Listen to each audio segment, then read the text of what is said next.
parce que tout simplement yaa ngi nekk sa liggéey di ko def correctement, tu as de l'empathie envers les enfants. xale buy ñëw tous les jours di jàng ngay jàngale, tu évalues xale bi nekk en bas, mais loolu jàngalekat bu ne la war a metti. c'est-à-dire tant que jàngalekat yeggul ci foo xam ni dafay tëdd nelaw di gént yenn élèves yi ñu koy teree nelaw, il faut que certains élèves nous empêchent de dormir. Pourquoi un élève qui vient tous les jours, il ne s'absente pas, man waxuma élèves yi daw de, il vient tous les jours, il écoute ce que vous dites, vous donnez un exercice, il écrit, mais ce qu'il écrit c'est pas ça. Ça va nous empêcher de dormir. Qu'est-ce qui se passe? Parce qu'on ne peut pas dire qu'il ne veut pas. Il veut, c'est pourquoi il vient. Il écrit ce qu'il croit comprendre. Et malgré tout, il n'a pas trouvé. Mais cet élève-là, il faut s'arrêter sur sa copie. Regardez ce qu'il a répondu là.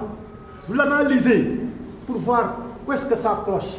Généralement, si vous savez décrypter son message, vous pouvez le débloquer. Mais c'est ce temps-là que l'enseignant doit avoir. Looloo tax ñu naan kon buy corriger kay na jël temps, mais bu ñu toppee rythme Ndakaaru fii dañuy taf affaire yi rek. On contribue à sacrifier les élèves. Ça c'est moi qui vous le dis. Il faut savoir s'arrêter. C'est une tâche qui nous est confiée. Pas par l'État du Sénégal seulement, par le bon Dieu. C'est notre contribution durant notre vie ici.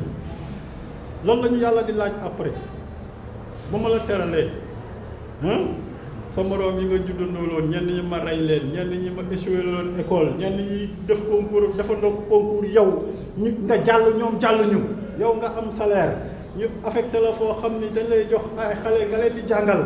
Qu'est-ce que tu as fait pour moi? Gis nga, tant que tu n'as pas cette dimension-là, tu ne seras jamais un bon enseignant.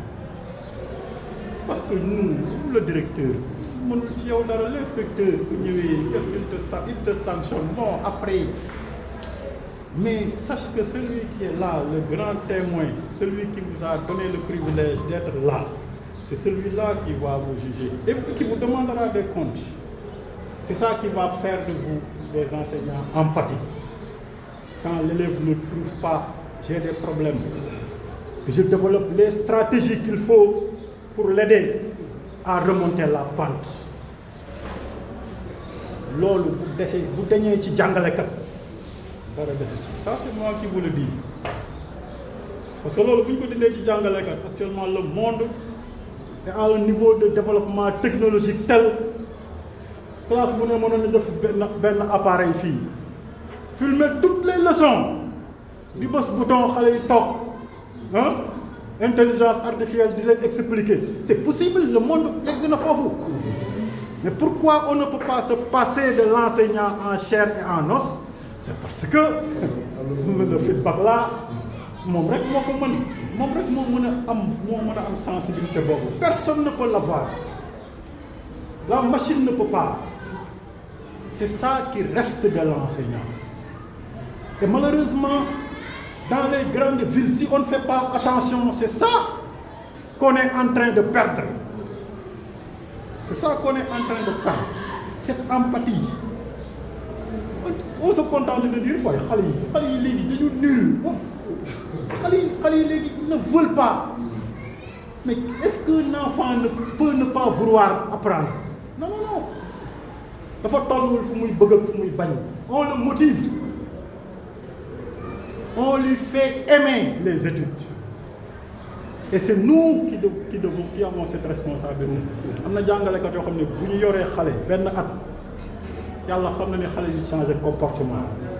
Parce qu'ils savent le motiver, ils savent faire de telle sorte que xale bi gëm ni man kat am naa, mais ko xam ni se contente de barrer zéro mal.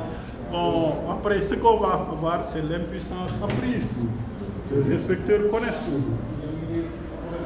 y a beaucoup d'élèves qui ne font plus d'efforts quand on leur donne un exercice.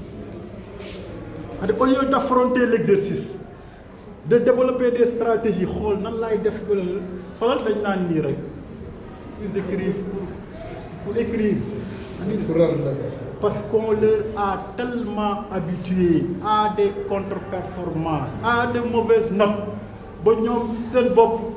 Ils en sont devenus à croire que nous, c'est des vauriens, c'est des vauriens. L'impuissance apprise, les échecs répétés, au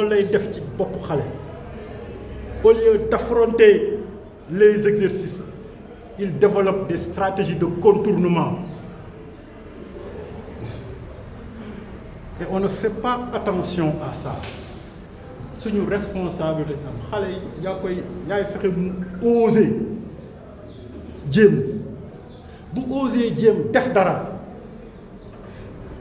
Il faut prendre le temps de regarder ce qu'il a fait. Parce que rarement les élèves font des erreurs bêtes. Ils disent non, non, ils sont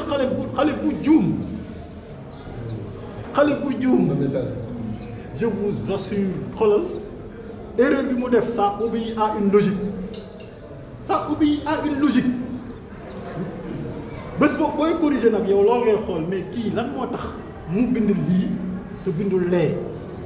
si vous arrivez à déceler la logique qui a présidé à la réponse de l'élève, vous pourrez l'aider, vous pouvez débloquer